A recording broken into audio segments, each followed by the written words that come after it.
Elle est si proche. Depuis des milliers d'années, sa présence nous réconforte.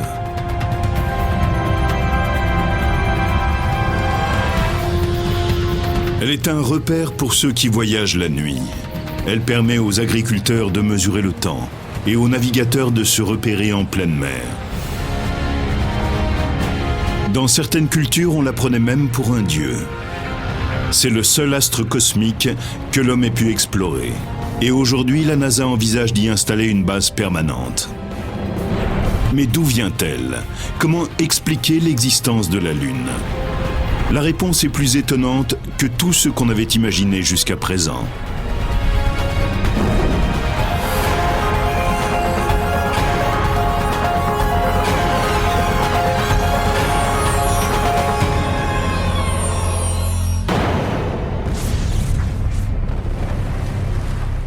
Selon le dernier recensement, il y a plus de 150 lunes dans notre système solaire.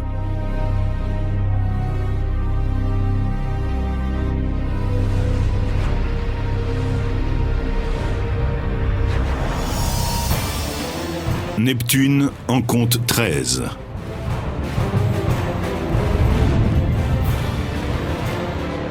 Saturne, 48.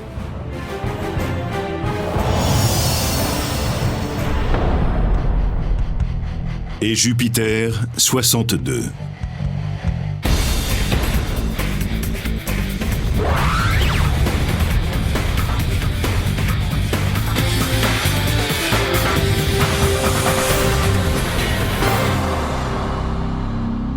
La Terre, quant à elle, n'en a qu'une. Mais elle est bien particulière. Celle que les Romains appelaient Luna est remarquable par sa taille. Ce n'est pas la plus grande lune du système solaire. D'autres, comme Titan, qui tourne autour de Saturne, fait 2 fois la taille de notre satellite. Mais si l'on compare les satellites avec la planète à laquelle elles appartiennent, alors notre Lune est bien la plus vaste. Elle n'est que 4 fois plus petite que la Terre, ce qui veut dire que c'est un grand satellite. Si on observait la Terre avec un télescope, on verrait cette grosse sphère juste à côté. Quand on regarde Jupiter, ou n'importe quelle autre planète, on voit une grande sphère et une série de toutes petites lunes. La nôtre est beaucoup plus grosse.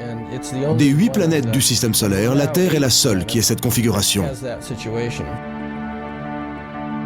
Les 2 astres ont des tailles relativement similaires à l'échelle du cosmos. Certains astronomes sont allés jusqu'à parler du système Terre-Lune comme d'un système binaire ou même d'une planète double. La distance qui sépare la Terre de la Lune est de 384 400 km, ce qui correspond à un voyage de 3 jours dans l'espace. Le diamètre de la Lune est de 3474 km, soit environ un quart de celui de la Terre. Un jour lunaire correspond à 27,3 jours terriens. Cette durée s'explique du fait que la Lune est toujours tournée du même côté vers la Terre. On ne peut en voir qu'une seule face. Donc la Lune doit effectuer le tour de la Terre pour accomplir une rotation complète sur son axe.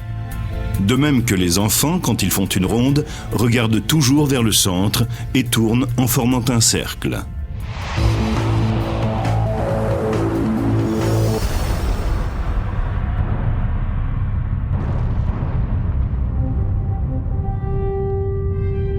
Cependant, bien que la Lune et la Terre soient étroitement liées l'une à l'autre, un simple voyage sur notre satellite nous permet de découvrir un monde bien différent du nôtre.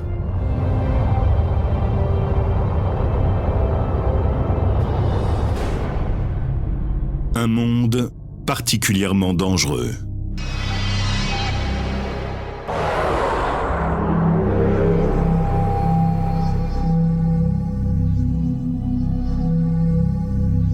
Comme il n'y a pas d'air, il faut porter une combinaison. En effet, la Lune n'a pas du tout d'atmosphère. Le son ne peut donc se transporter. Si vous vous trouvez sur la Lune avec un ami et que vous voulez lui parler, il ne vous entendra pas, à moins d'utiliser une radio. 5, I was strolling on the moon one day in the merry month of December. L'absence d'atmosphère signifie également qu'il n'y a pas de molécules d'air pour diviser le spectre de lumière du Soleil. Le ciel est donc toujours noir.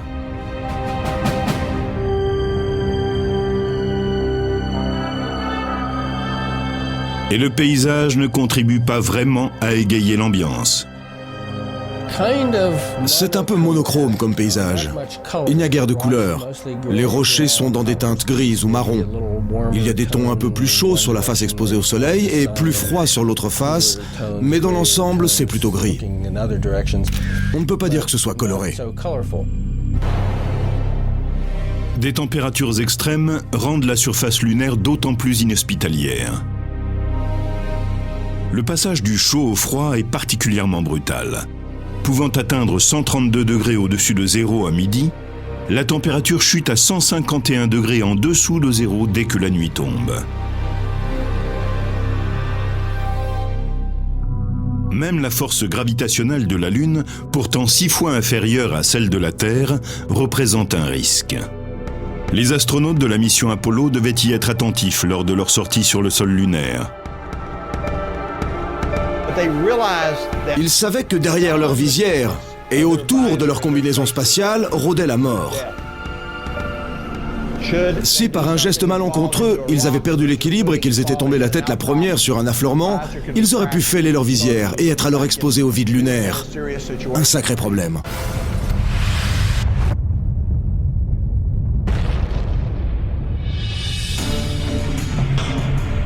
La combinaison protège les astronautes du vide spatial, de l'absence d'oxygène, des températures extrêmes et des radiations solaires mortelles. Mais elle ne peut rien contre les micrométéorites qui traversent l'espace à grande vitesse.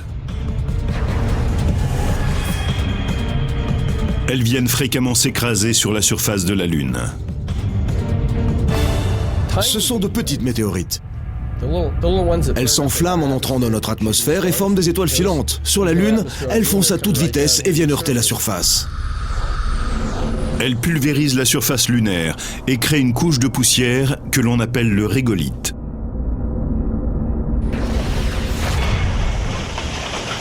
Le docteur Amanda Hendricks étudie la Lune au Jet Propulsion Laboratory de la NASA. Cette usine est une sorte de fabrique de régolithe. C'est de la roche broyée, rien de plus. Avec ce broyeur, le processus est beaucoup plus rapide. La pierre est broyée en moins d'1 heure. Sur la Lune, des météorites et des micrométéorites ont bombardé la surface pendant 4 milliards d'années et viennent briser la roche.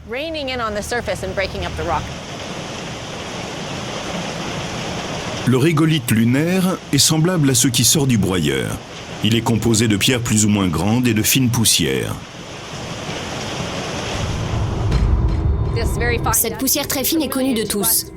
On a vu les empreintes de pas des astronautes dans la poussière lors de la mission Apollo.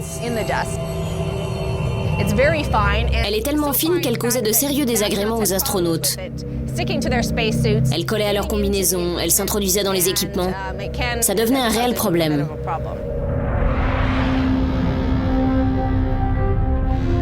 De très grandes météorites ont aussi percuté la Lune par le passé. Ce sont ces impacts qui sont à l'origine des taches circulaires et sombres. Beaucoup de gens trouvent qu'elles ressemblent aux yeux, au nez et à la bouche d'un visage humain.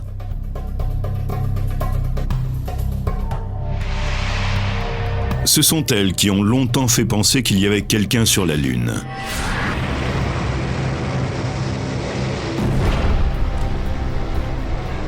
Les météorites ont creusé de gigantesques bassins à la surface de notre satellite.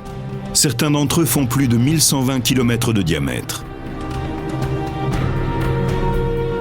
On pense que la lave noire est remontée à la surface au niveau du point d'impact et a inondé les bassins.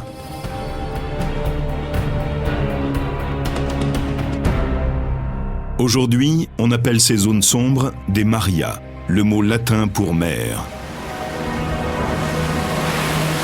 Cette dénomination remonte au XVIIe siècle, lorsque les grands observateurs de la Renaissance avaient les yeux rivés sur notre satellite.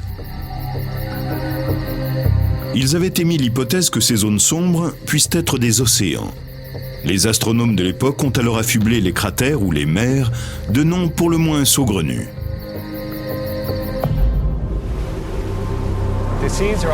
Les mers portent des noms de phénomènes terrestres que l'on attribuait à la Lune. Donc vous avez la mer des tempêtes, la mer des crises, la mer de la tranquillité, et ainsi de suite. Certains cratères plus récents sont moins touchés par l'érosion. Leur forme est plus nette.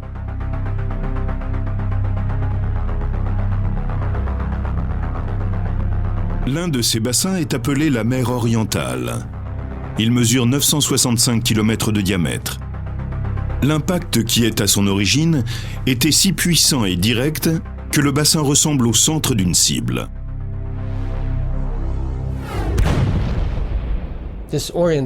Cette cicatrice de la mer orientale ressemble à l'impact d'une balle dans une vitre.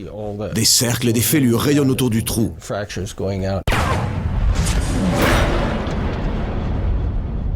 Certains disent que si les cratères avaient été sur la face orientée vers la Terre, la mythologie concernant la Lune aurait été très différente. Nous aurions eu un gigantesque œil au-dessus de nous.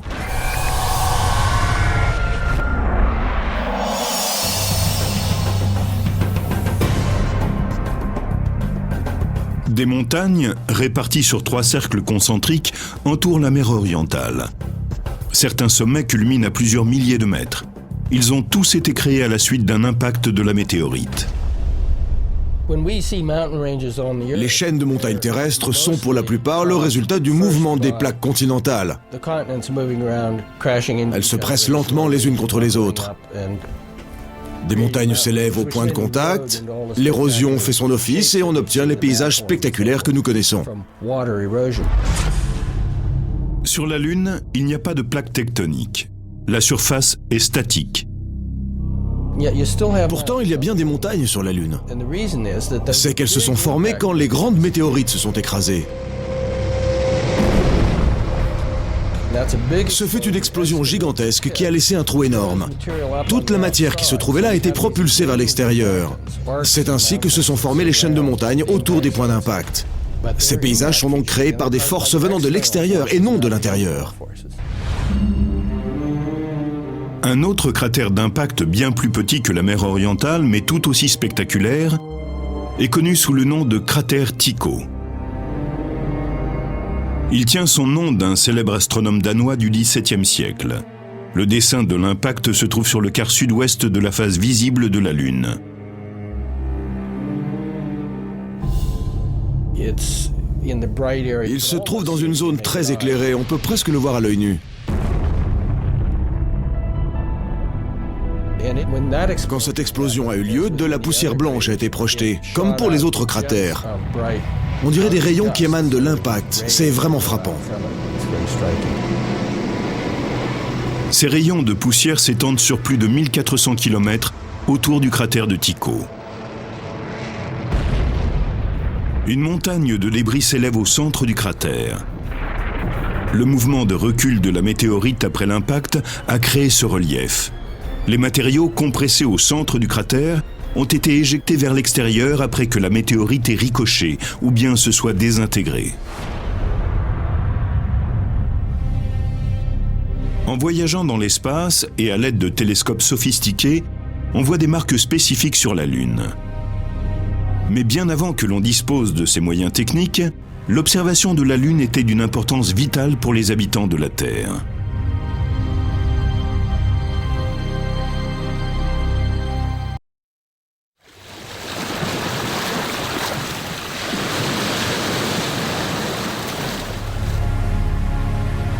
Depuis plus de 1400 ans, on considère la Lune comme une source de lumière, comme un guide pour la navigation, comme un point de référence pour les activités agricoles et avant tout, comme un calendrier naturel.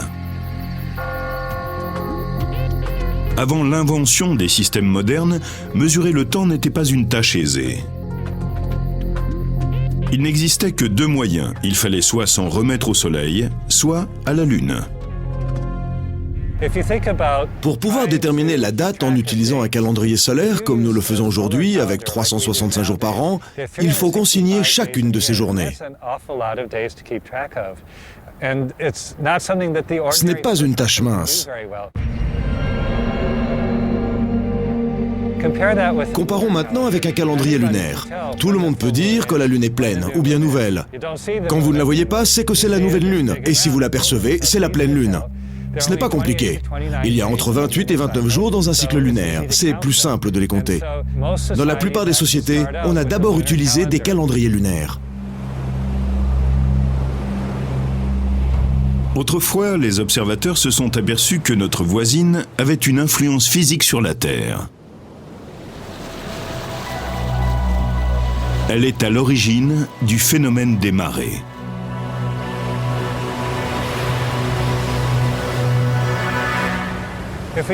Imaginons que cette balle de tennis représente la Lune et ce ballon de football la Terre. Les marées sont provoquées par l'attraction gravitationnelle de la Lune. On le voit nettement ici. La Lune attire l'eau de la Terre vers elle.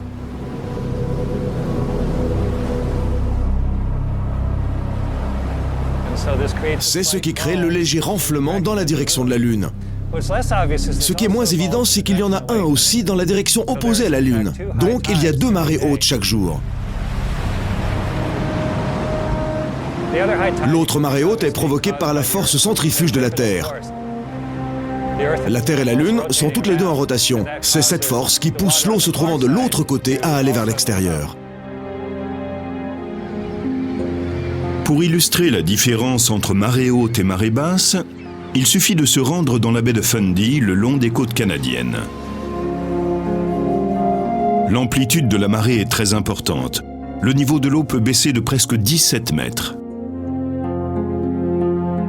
Pour certaines espèces, le flux et le reflux de l'océan créent des abris très utiles.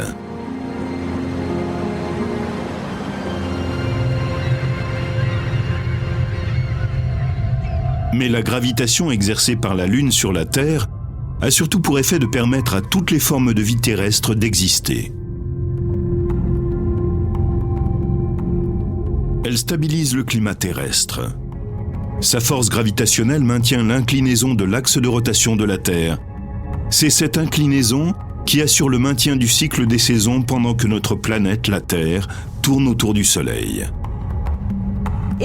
Si nous n'avions pas la Lune, ou si elle était plus petite par exemple, nous pouvons mathématiquement prouver que l'inclinaison de notre pôle Nord serait largement modifiée. Sur un plan allant de 0 à 90 degrés, l'inclinaison de l'axe terrestre est de 23,5 degrés. Il changerait de façon anarchique. La Lune joue un rôle important dans la stabilité de l'axe de rotation de notre planète et par conséquent sur notre climat.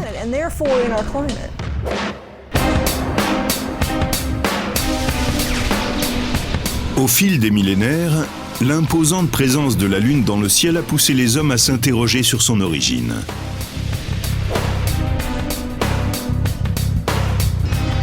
D'où vient la Lune? Comment expliquer sa formation? En 455 avant Jésus-Christ, l'érudit grec Anaxagoras a émis une théorie. La Lune serait simplement un rocher qui se serait détaché de la Terre. Cela dit, la plupart de ses contemporains étaient convaincus que la Lune était un dieu, ou bien une grande boule de feu. La théorie d'Anaxagoras n'est pas convaincante. On continue à s'interroger sur l'origine de la Lune, mais jusqu'au XVIIe siècle, on ne disposait d'aucune information intéressante. C'est en 1609 que l'astronome italien Galilée pointe l'un des premiers télescopes sur la Lune et découvre un tout nouveau paysage. Le sol d'un autre monde. Lorsque vous regardez la Lune avec un télescope, elle est très différente de ce que l'on voit à l'œil nu. Vous vous apercevez alors qu'elle n'a plus du tout l'air plate. On voit nettement sa courbure.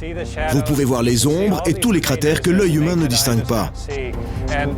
Cela ressemble vraiment à un nouveau monde et ça saute aux yeux quand on le voit en 3 dimensions. Galilée produit des dessins détaillés de la surface du petit astre. Il établit une fois pour toutes que la Lune est un corps solide et pas un dieu ni une boule de feu. Mais ce pionnier de l'astronomie n'a jamais exposé publiquement ses théories sur l'origine de la Lune. Très vite, il a concentré ses recherches sur d'autres planètes. Ce n'est qu'en 1873 que la première théorie sur l'origine de la Lune, basée sur des preuves scientifiques, est exposée au public. Elle voit le jour dans l'esprit fertile d'un astronome français, Édouard Roche. Roche revendiquait ce que l'on appelle la théorie de la coaccrétion. En gros, elle dit que la Terre et la Lune se sont formées en même temps, à partir des mêmes matériaux. À l'époque d'Édouard Roche, beaucoup de scientifiques commençaient à croire que les planètes s'étaient peut-être formées à partir de nuages de gaz chauds et denses.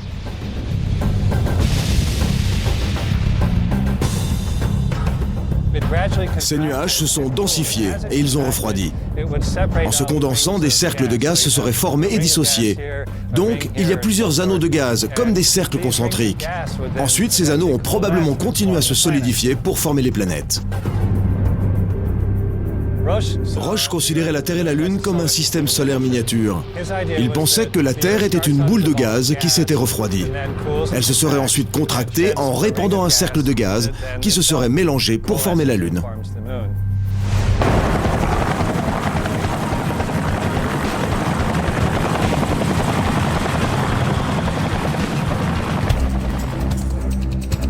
Mais cette théorie pose problème. Tout d'abord, la Lune a une teneur en fer beaucoup moins importante que la Terre. Si ces deux astres sont issus des mêmes matériaux, leur composition devrait être la même. Mais ce n'est pas le cas. Cette contradiction et d'autres incohérences amènent une équipe d'astronomes à chercher de nouvelles idées pour expliquer l'existence de la Lune.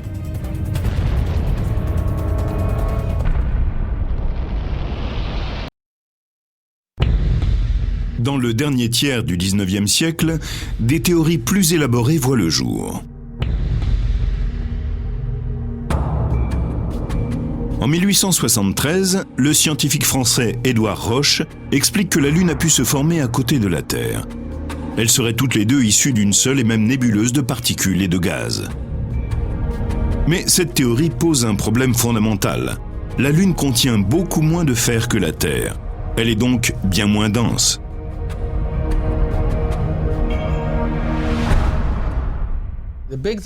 Ce dont il faut se souvenir à propos de la Lune et de sa composition, c'est qu'elle ne dispose pas d'un noyau de fer comme la Terre. Dans la Terre, il y a une immense zone, à peu près la moitié du volume intérieur de la planète, qui est composée de fer et de ferro-nickel. Ce métal est venu se regrouper au centre de la Terre lorsque sa température était très élevée, au commencement. La Lune, elle, ressemble plus à un bloc de roche.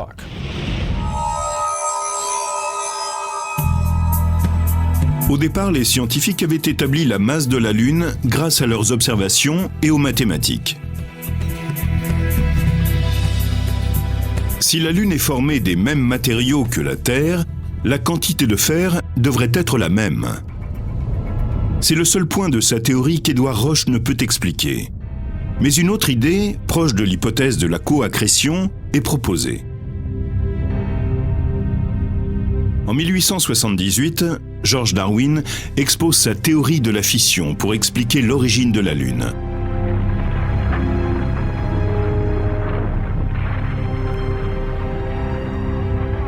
Son idée suscite l'intérêt en partie à cause de la renommée de son père.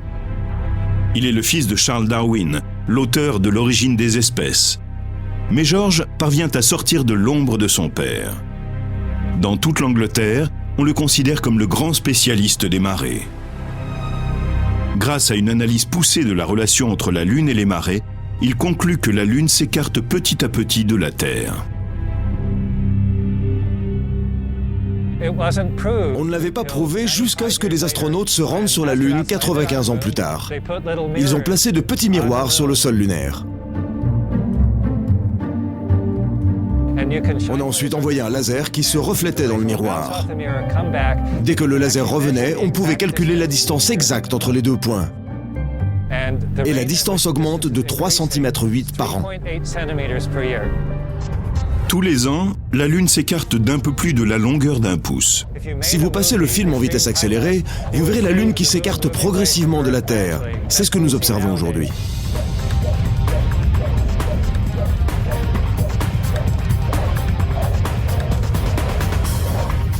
Darwin s'interroge sur ce qui se passerait si l'on inversait le processus, si l'on rembobinait le film. En remontant dans le temps, la Lune se rapproche. La vitesse de rotation de la Lune et de la Terre ne cesse d'augmenter.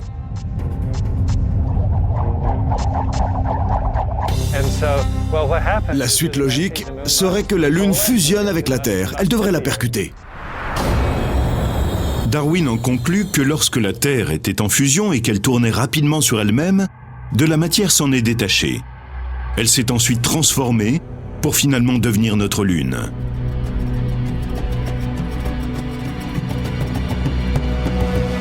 Il entreprend aussitôt de calculer mathématiquement la trajectoire inverse de la Lune jusqu'au contact avec la Terre.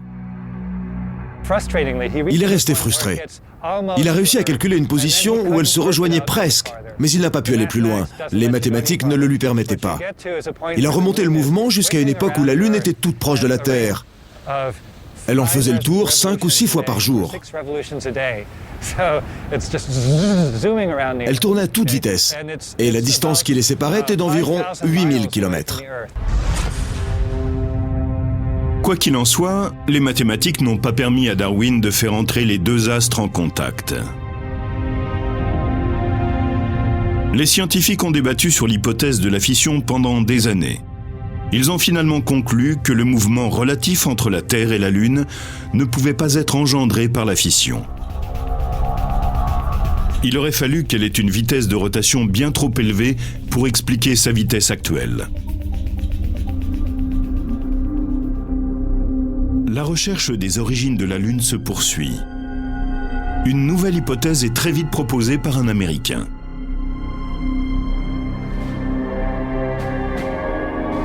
En 1909, Thomas Jefferson Jackson C. est capitaine dans la marine américaine. Il est en poste à Mare Island, près de San Francisco. Son travail consiste officiellement à contrôler et conserver l'heure légale pour toute la côte ouest américaine. Mais C. est également un scientifique talentueux. Plus jeune, il a étudié l'astronomie. Ce fut l'un des premiers Américains à obtenir un doctorat en astronomie. Il est parti en Allemagne et il a passé une thèse dans ce domaine. À l'époque, on ignorait ce dont il s'agissait. Dans le domaine scientifique, les États-Unis n'étaient pas très actifs au XIXe siècle. C. dispose de l'observatoire de Mare Island et son travail de capitaine lui laisse tout le temps d'élaborer des théories. Il analyse longuement les hypothèses de la coaccrétion et de la fission sur l'origine de la Lune. Mais il n'est pas convaincu. Il développe une hypothèse complètement différente. Elle portera le nom de théorie de la capture. Selon lui, la Lune s'est formée loin de la Terre, dans une autre partie du système solaire. Elle tournait autour du Soleil comme les autres planètes. Elle serait passée trop près de la Terre et aurait été capturée par la gravitation terrestre.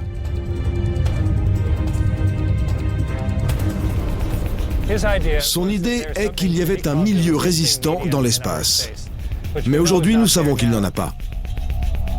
C. ne parvient pas à expliquer exactement la nature de ce milieu résistant. Il s'agit probablement de petites particules de matière. Malgré tout, il est convaincu que celui-ci n'existe plus. Sa théorie pour expliquer la capture de la Lune est la suivante. Elle serait venue de l'espace en direction de la Terre. Elle serait entrée dans un milieu résistant, aurait ralenti, et enfin aurait fini par être capturée par l'attraction gravitationnelle de la Terre et aurait commencé par entrer en orbite autour d'elle. C'est un peu comme lorsqu'on fait du saut à l'élastique. On descend et puis on remonte, plus lentement. On redescend et on remonte encore plus lentement.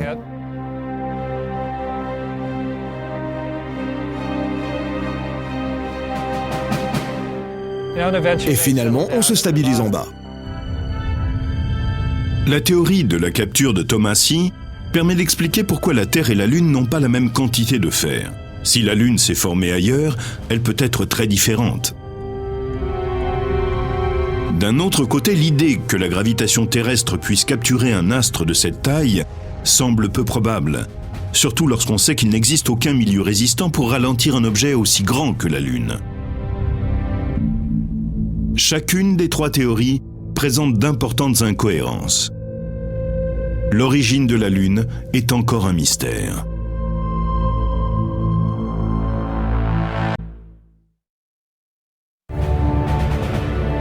Le 20 juillet 1969, des astronautes américains foulent pour la première fois le sol de la Lune.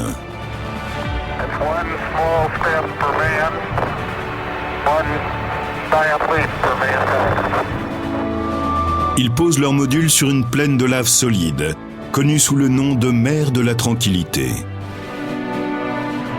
Le pilote de la mission, Buzz Aldrin, décrit ce qu'il voit alors comme un magnifique paysage de désolation.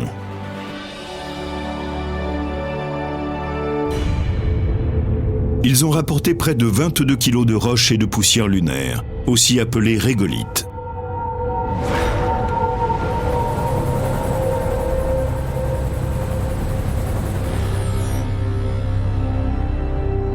Au centre spatial Johnson, à Houston, les géologues attendent leur arrivée avec impatience.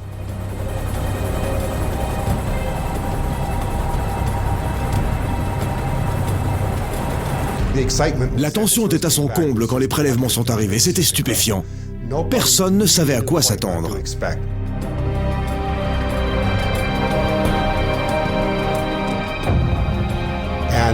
Tout de suite, on s'est rendu compte qu'il s'agissait de roches basaltiques, comme on en trouve à Hawaï. Ça ressemblait vraiment à ce qu'on trouve là-bas. Les géologues de la NASA sont particulièrement intrigués par une autre roche. Elle porte le nom de brèche. Cette roche s'est formée au moment de l'impact d'une météorite.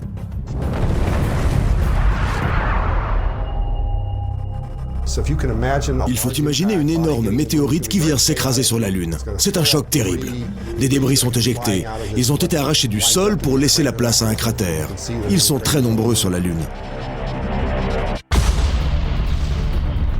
Les débris se mélangent avant d'atterrir autour du point d'impact. Ensuite, ils sont durcis par la chaleur qui se dégage du cratère et ils sont transformés en roches.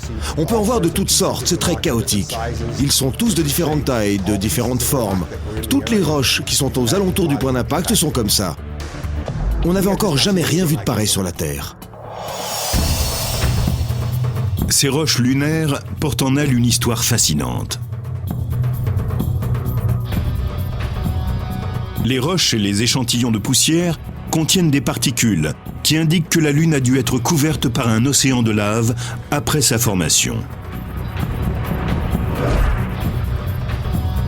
Cette idée est renforcée par une autre découverte. Les blocs de roches manquent singulièrement de ce que les scientifiques appellent des éléments volatiles. Les éléments volatiles s'évaporent très facilement, donc ils disparaissent d'un rocher lorsque vous le chauffez. Il s'agit par exemple d'eau ou de potassium. Si vous comparez la majeure partie des roches terrestres avec les roches lunaires, vous vous apercevez que ces dernières sont complètement desséchées, comme si on les avait chauffées et qu'elles avaient perdu une grande partie de leurs éléments volatiles. Toutefois, les prélèvements de roches lunaires révèlent que la roche et le sol terrestre présentent au moins une similitude avec la surface lunaire.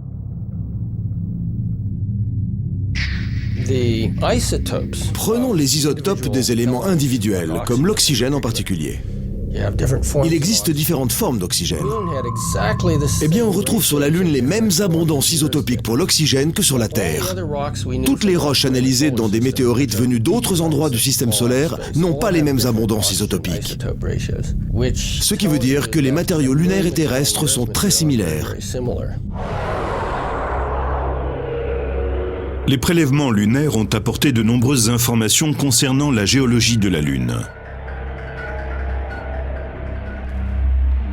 Mais les astronomes n'arrivent toujours pas à percer le mystère des origines de la Lune.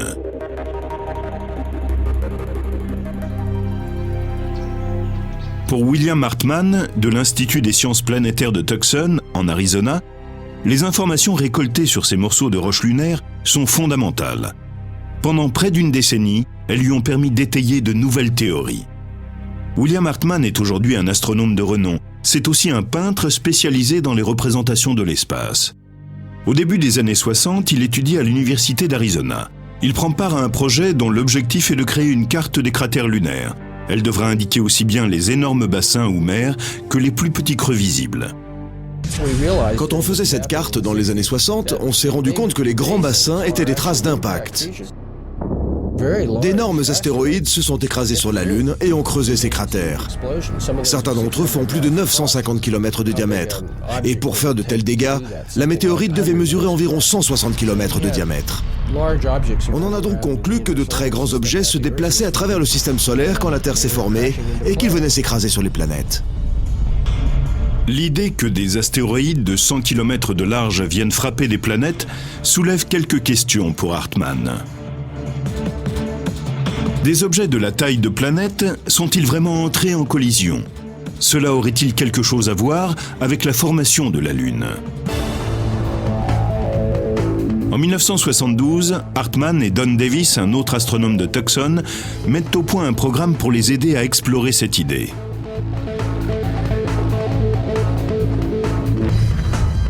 Le programme tente de simuler le processus d'accrétion dans le système solaire de l'époque. Les astronomes veulent voir si d'autres planètes qui se seraient formées aux alentours de la Terre auraient pu entrer en collision avec elle. On se disait que si un autre corps céleste suffisamment grand était venu s'écraser sur la Terre et que les morceaux de la croûte terrestre et de cet astre avaient été projetés en orbite, tous ces débris auraient pu servir à la formation de la Lune. La simulation montre qu'une autre planète aurait pu se former dans la zone d'accrétion de la Terre. Une planète de la taille de Mars. Ce n'était pas la Lune. Cette planète est composée des mêmes éléments que la Terre et a donc le même pourcentage de métal et la même densité que la Terre. Ce n'est pas le cas de la Lune.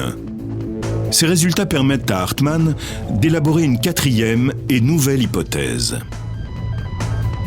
Elle porte le nom de théorie de l'impact géant.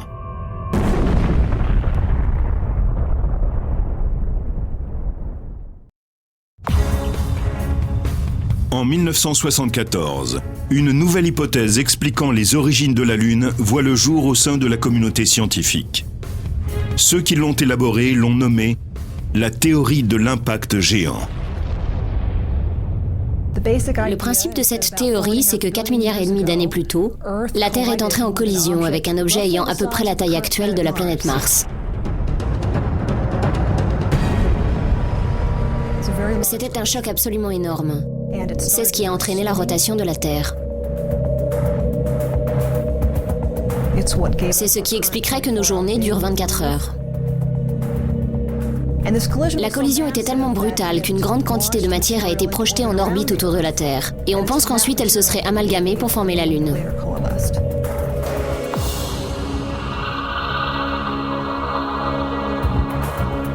Le docteur Robin Canup et d'autres scientifiques du Southwest Research Institute de Boulder ont développé un programme informatique pour étudier les détails de l'impact géant. Cela permet de diviser la Terre et la protoplanète qui l'a heurtée en différentes particules. L'évolution de chacune de celles-ci est ensuite observée tout au long de l'impact. Le simulateur donne une vue aérienne de l'impact sur un plan vertical. La Terre était probablement partiellement en fusion avant la collision. Donc initialement, l'autre astre arrivait de cette direction. Il a percuté la Terre sur le côté. On voit que cette deuxième planète s'est désagrégée pour former un long bras de matière. Le voilà. Les scientifiques pensent que les couches supérieures de la Terre sont complètement entrées en fusion après l'impact. La collision a provoqué la rotation de la Terre. Et on voit également qu'elle a changé la forme même de notre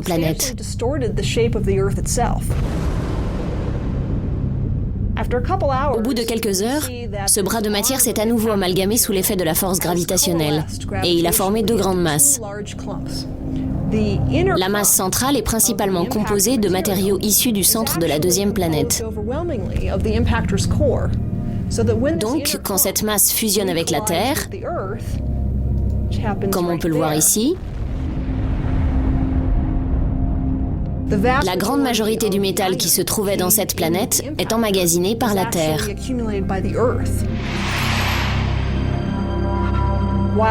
La masse qui se trouve le plus à l'extérieur approche et passe tout près de la Terre. Sous l'effet de la gravitation terrestre, elle se désagrège en un long bras de matière qui va se briser et former ce disque. On suppose que cette matière s'est amalgamée pour former la Lune. Ce procédé se serait effectué en moins d'1 an après la collision. Il n'y a plus aucune trace de l'impact géant sur la Terre aujourd'hui. À cette époque, notre planète n'avait atteint que 90% de sa taille actuelle. Les 10% restants sont venus s'y ajouter par la suite. Ce sont des météorites plus petites qui se sont écrasées sur la Terre. La gravitation terrestre a elle aussi contribué à redonner sa forme à la planète. Après l'impact, en l'espace d'une journée, la Terre avait repris sa forme sphérique. Et tous les reliefs dus au choc se sont estompés. L'homme à l'origine de la théorie de l'impact géant a exposé son idée lors d'une conférence scientifique en 1974.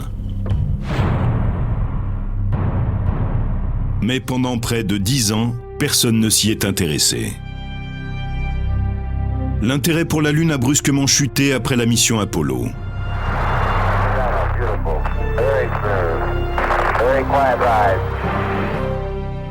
Finalement, lors d'une conférence à Hawaï en 1984, 12 ans après le dernier envoi d'une fusée, les plus grands astronomes parviennent à un consensus.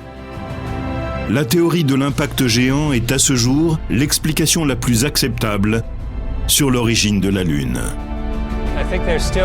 Il y a toujours des personnes qui disent que ça n'a pas été prouvé. C'est ce que moi j'appelle la théorie du défaut. Si vous lisez un manuel d'astronomie ou de géologie, vous y trouvez uniquement les théories qui ont été acceptées. Il y a toujours de petites divergences qu'il faut essayer d'expliquer, mais en général, ça fonctionne.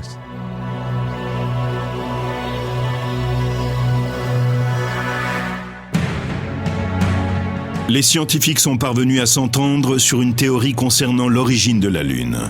Mais ils n'en ont pas pour autant fini d'étudier notre plus proche voisin cosmique.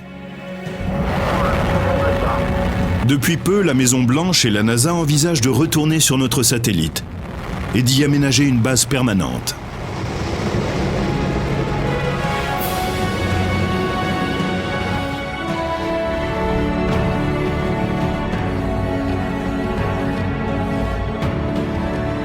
Cela permettrait d'entraîner des astronautes à vivre dans l'espace pendant de longues périodes.